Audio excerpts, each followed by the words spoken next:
பேதாசுதன் பரிஸ்டாவின் பேராலே ஆமேன். மரியே வாழ்க.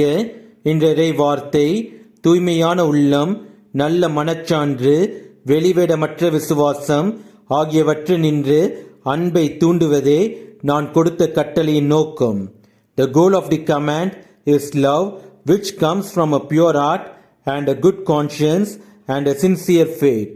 1 திமோத்தேயு அதிகாரம் 1 வசனம் 5.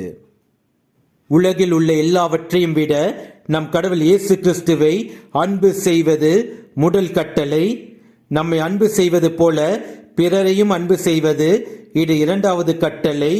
இந்த 2 கட்டளைகளையும் பின்பற்றும் போது தூய்மையான உள்ளம், நல்ல மனச்சான்று, வெளிவேடமற்ற விசுவாசம் நம்மில் பிறக்கும். இயேசுவுக்கே புகழ். மரியே வாழ்க. ஆமேன். அமலோர் பவியே அருள் நிறை தாயே வாழ்க வாழ்க. மாசர கண்ணியே மாபெரும் தாயே வாழ்க வாழ்க. அமலோர் பவியே அருள் நிறை தாயே வாழ்க வாழ்க. மாசர கண்ணியே மாபெரும் தாயே வாழ்க வாழ்க. வாழ்க தாயே வாழ்க நீயே வாழ்க வாழியவே. அன்னையே வாழ்க அமளியே வாழ்க வாழ்க வாழியவே. அமலோர் பவியே அருள் நிறை தாயே வாழ்க வாழ்க.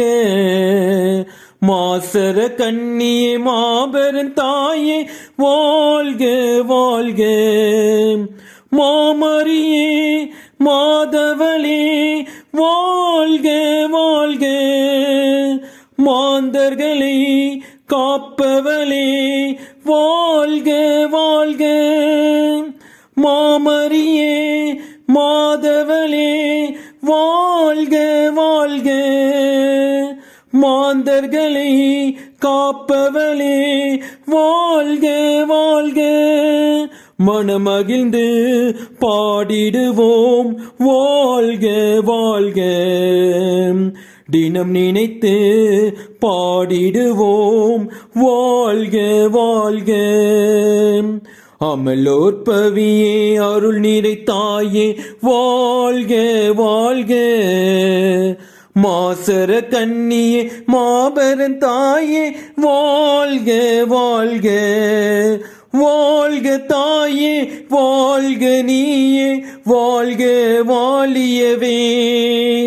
அன்னையே வாழ்க அமளியே வாழ்க வாழ்க வாழியவே. அமலோர் பவியே அருள் நிறை தாயே வாழ்க வாழ்க. மாசர கண்ணியே மாபெரும் தாயே வாழ்க வாழ்க.